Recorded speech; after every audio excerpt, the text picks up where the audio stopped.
দুর্নীতি দমন কমিশন প্রধান কার্যালয় হইতে ময়মনসিংহ জেলার গৌরীপুর উপজেলার সোলার প্যানেল প্রকল্প বাস্তবায়ন অনিয়মের আশ্রয় নিয়ে বরাদ্দকৃত অর্থ আত্মসাৎ করার অভিযোগের প্রেক্ষিতে আজকের এই অভিযানটা পরিচালনা করা হয়।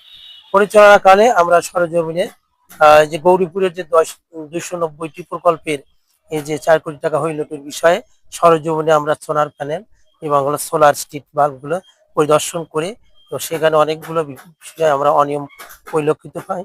সেগুলা ঠিক মতো মানে আলো দিতে পারে না, এগুলো নষ্ট হয়ে গেছে, লোকজনের সেবা থেকে বঞ্চিত হচ্ছে।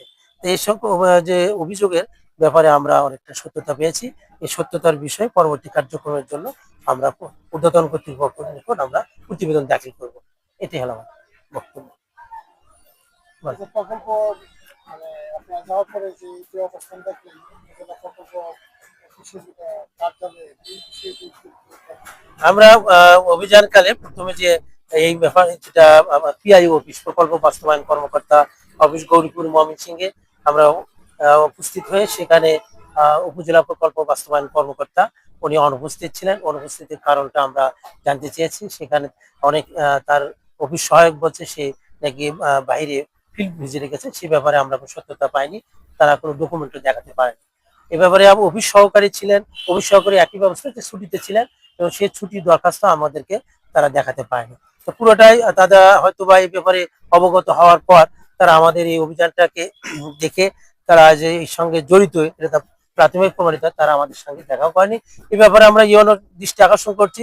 ইউনো সাহেব অনেক পরে উনি আসছেন, আসে ওনার কাছে আমরা এই রেকর্ডগুলো ব্যাপারে তার কাছে আবেদন করেছি এবং ওই উপজেলা প্রকল্প বাস্তবায়ন কর্মকর্তার অনুপস্থিত কারণটা জিজ্ঞেস তিনি বলছেন যে পিও ভিজিটে গেছে, সে পিও ভিজিটে গেলে যে মুভমেন্ট টেস্টারটা এন্ট্রি করে যেতে হয় সে বিষয়ে উপজেলা নির্বাহী কর্মকর্তা উনি সেটা জানেন না, উনি দেখাতেও পারেন নাই। তা এটা পুরোটাই উনি বললেন যে আপনাদেরকে আমরা রেকর্ডপত্র আমরা এই সমস্ত রেকর্ডপত্র উপজেলা নির্বাহী কর্মকর্তার নিকটও আমরা চেয়েছি। তা উনি বললেন যে আমাদের এখানে সংরক্ষণ করা হয় না, উপজেলা অফিস প্রকল্প বাস্তবায়ন কর্মকর্তা আর একটা অংশ ওখানেই থাকে। তা উনিও আমাদেরকে বললো যে বিকেলের মধ্যে সরবরাহ করবে এবং উনিও যোগাযোগ করে তার সাথে যোগাযোগ করতে পারছেন কিনা সে ব্যাপারে আমাদেরকে নিশ্চিত করতে পারেননি। তবে মোটামুটি আমরা ধারণা করলাম যে এই ব্যাপারে ইউনো সাহেবের মানে পুরো একটা নলেজ যে এনফোর্সমেন্ট সম্বন্ধে ধারণা, সে ধারণাটা আছে কিনা আমার সন্দেহ হলো। তা যাই হোক, উনি আমাদেরকে কাগজপত্রগুলো দিতে চাচ্ছে, যদি বিকেলের মধ্যে দেয় তাহলে তো ভালোই, আর না হলে আমরা সেইভাবেই আমরা ঊর্ধ্বতন কর্তৃপক্ষকে অবহিত করবো। এটি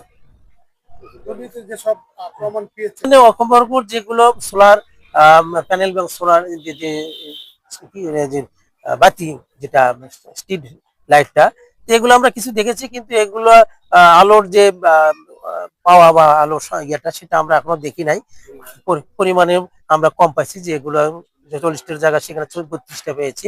তো এইভাবে প্রত্যেকটা জায়গায় তারা হয়তো আমরা যে দেখলাম যে যেভাবে লাগানোর কথা সেভাবে লাগানো হয় না, এবং সেগুলো জনগণের সেবার যে কাজে আসছে সেটা একেবারেই অকাজে কোনো কাজে আসে। আবার হলো যেখানে দেখছি যে আমরা কোনো কোনো অফিসার্স ক্লাবে, তারপরে হলো আপনার খেলার মাঠে অফিসার ক্লাবে আমরা দেখলাম 12টা মনে হয়, আর হলো যে খেলার মাঠ সহ ওই যে ইউনো অফিসে আমরা পাইলাম হলো 10টা প্যানেল। তো এগুলো এক একটা জায়গায় অনেকগুলো লাগানো হয়েছে, কিন্তু কোনো কোনো জায়গায় যেখানে জনগুরুত্বপূর্ণ জায়গা সেগুলোতে এগুলো লাগানো হয়নি। যারা যেগুলো কেনার সামর্থ্য আছে, সামর্থ্যবান, সে সমস্ত জায়গাগুলো সোলার প্যানেল গুলো লাগানো হয়েছে। এটা সম্পূর্ণ একটা অনিয়মতান্ত্রিক ভাবে কাজগুলো হয়েছে, এবং হলো যেটা যে সুবিধাভোগী যারা যে সমস্ত জনগণ তারা থেকে বঞ্চিত, যারা এলিট সম্প্রদায় তারা এগুলো ভোগ করতেছে। এ ব্যাপারে আমরা কর্তৃপক্ষকে অবহিত করব।